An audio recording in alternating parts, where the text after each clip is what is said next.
you should be, in terms of non-KYC and KYC Bitcoin, you should obviously be taking every opportunity to buy non-KYC Bitcoin that you can. There's plenty of different options for you out there. There's BISC, there's HODL HODL, there's RoboSats. You can just find a community of Bitcoiners like our Living in the Future community. Find communities like that and networks like that, where if somebody wants to buy Bitcoin, you can just sell it back and forth to each other. Somebody needs some cash for a big weekend. They want to sell a bit of Bitcoin, throw it in the chat, gone. That's how you buy and sell non-KYC Bitcoin. But I don't think that should be the end all be all for you. I would definitely avoid keeping your Bitcoin on the exchanges for sure. And I'm sure most people are aware of that, but just in case. And the other part too there is the ETFs.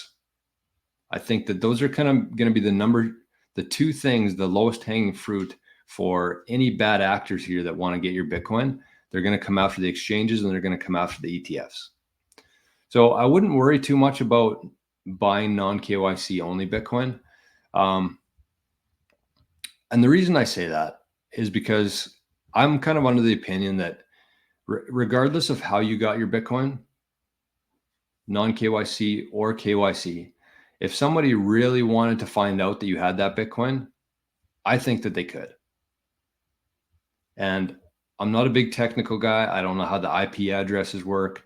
I just know that for the most part, unless you're like the 0.00001% of private people, they're going to be able to tell that you have it. So the hard part, I think, will be actually keeping that Bitcoin in a place where if they did come to your house or if they did come after you, then they can't get it. And if you understand Bitcoin and if you take the right steps towards that, you can prevent them from actually getting your Bitcoin without torturing you to death. So we don't want that to happen, obviously, but instead of focusing too much on your non-KYC Bitcoin, focus on protecting any Bitcoin that you have in a way that if somebody came to your house tomorrow and knocked on the door and said, we know that you have half a Bitcoin, at that time it's worth 50 million per Bitcoin, then there's nothing they can do about it. Make sure you get to that point where even if they did show up at your door, there's nothing that they can do about it because it's either in here or it's very well protected somehow. And that could be with a passphrase. That could be with a multi-signature setup. That could be with memorizing 12 words or putting 12 words in a book. That's the idea that I had the other day. My book's gone. But you take a book, any book in your bookshelf, make sure that you know which book it is. And maybe every week at the same time, you go look at your book, just so you know what pages it's on, what book it is. Just build it as a habit. But anyways, take a book, every 20 pages, write down one word. Another 20 pages, write down the next word. I mean, we're thinking worst case scenario here, but you still do have to be fairly paranoid, I think. Noah says, I think the more we spend Bitcoin for daily transactions, the more we can relax about KYC versus non-KYC. It would get too complex for chain analysis to track that much data, AI notwithstanding. I agree with that.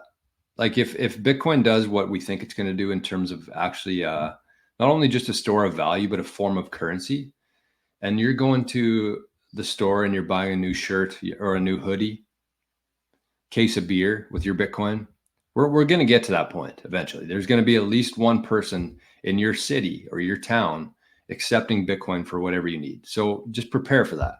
But when we get to that point, you have your Bitcoin on your cold card.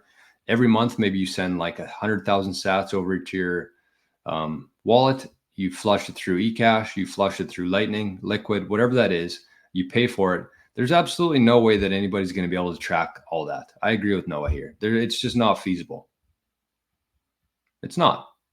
It'd be like the CRA or the IRS trying to track every single toonie you spend at Tim Hortons, or not Tim Hortons, screw Tim Hortons, McDonald's.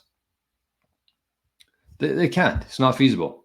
So if you keep things under your thresholds, if you prepare the best that you can in terms of being ready for that to happen, you're going to be fine. Just don't obsess over the non-KYC stuff. Get as much as you can of it, for sure.